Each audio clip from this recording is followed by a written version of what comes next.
Il n'y a jamais eu de tentative de coup d'État, mais bel et bien un complot. Le gouvernement de la transition informe l'opinion nationale de l'arrestation d'un groupuscule d'éléments marginaux des forces armées de sécurité maliennes pour des infractions pénales visant à déstabiliser les institutions de la République. Grâce au professionnalisme et à la vigilance des services spécialisés, la conspiration a été mise en échec, suivie de l'arrestation des acteurs dès le 1er août 2025.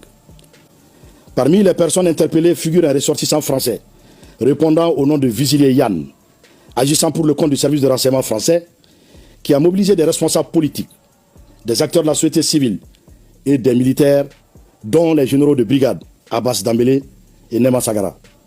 Le ministre déclare, grâce à la vigilance et aux services spécialisés, la conspiration a été mise en échec.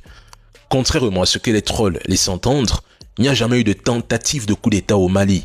Aucun palais pris d'assaut, aucun affrontement entre forces armées rivales. C'est ça une tentative de coup d'État. Ce qu'il y a eu, c'est une préparation méthodique pour débusquer les traîtres du Mali, un complot.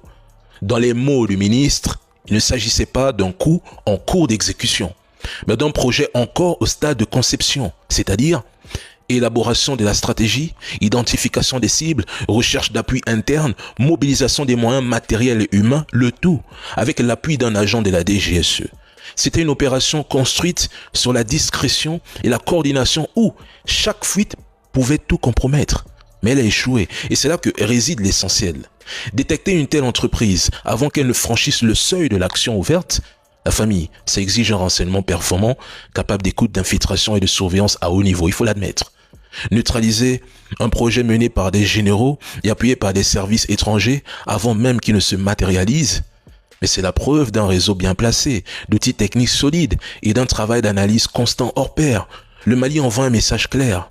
Son appareil sécuritaire peut cibler en amont, briser une menace avant qu'elle ne devienne un problème. Ce n'était pas une tentative de coup d'État. C'est un projet avorté. Et comme souvent, lorsqu'on arrête ceux qui planifient une attaque, mais on parle de tentative de déstabilisation. Rien de plus, rien de moins. Ce n'était pas une tentative de coup d'État. C'était un complot. Bravo au service de renseignement malien, parce que ce service est performant. Il faut l'admettre, il faut le reconnaître. C'est le plus important. Force au FAMA, force à l'AES. On se dit à la prochaine.